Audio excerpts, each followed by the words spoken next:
Duduk di situ berdoa, kemudian terperangah mendengar cerita juru kunci Pak Asep. Beliau bercerita bahwasanya almarhumah ini belum tua, datang ke Sumedang itu umur 58 tahun, 2 tahun setelah meninggal, 60 umurnya.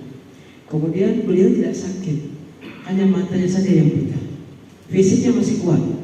Jadi mana pembuktiannya adalah beliau mengajar. Dulu sebagai guide, saya dengan Mas Safir dan teman-teman di belakang, kita sering bercerita kepada tamu bahwasanya Junedi ini memberikan pengajaran kepada anak kecil saja. Sebab dia seorang hafizah yang memorinya kuat secara ingatan, sebab dia buta kan, jadi mengajarkan kepada anak-anak berdasarkan hafalan.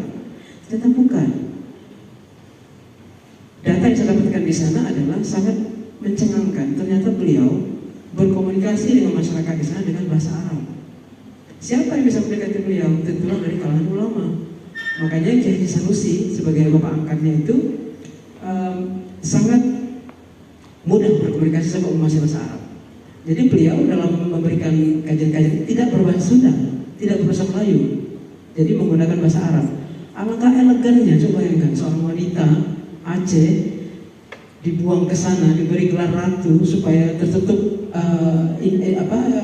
personalitasnya sebagai seorang pahlawan, supaya jangan dicari-cari Belanda lagi, diganti nama menjadi ratu dan menjadi seorang penceramah. Malam hari saya sudah ke situ, saya sudah menikmati auranya dan saya sedikit menyesali juga sebetulnya Bu, karena foto yang dipajang itu masih belum berkerudung, ya masih terbuka. Sementara beliau sudah almarhumah dipajangkan seperti itu. Kemudian yang menarik ini adalah penguatan apa yang kita ingat di dalam Kanun Muqatta Alam, bahwasanya umara adalah umara adalah ulama.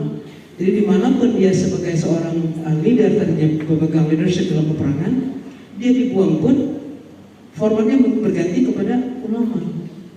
Ya, jadi dia datang dimanapun, dimana dia ditempatkan situ dia akan memberikan kehijauan. Sama seperti Sultan terakhir dibuang ke Sama-Samu ke Ambon sana, dia mengislamkan kawasan itu. Terpaksa Belanda akhirnya marah dan dibuang kembali ke Batavia. Jadi konsep itu ada dalam Kanun Muqatta Alam, di mana seorang ulama adalah umara. Posisi tertentu dia jadi umara setelah jadi ulama. Terima kasih. Assalamualaikum warahmatullahi wabarakatuh.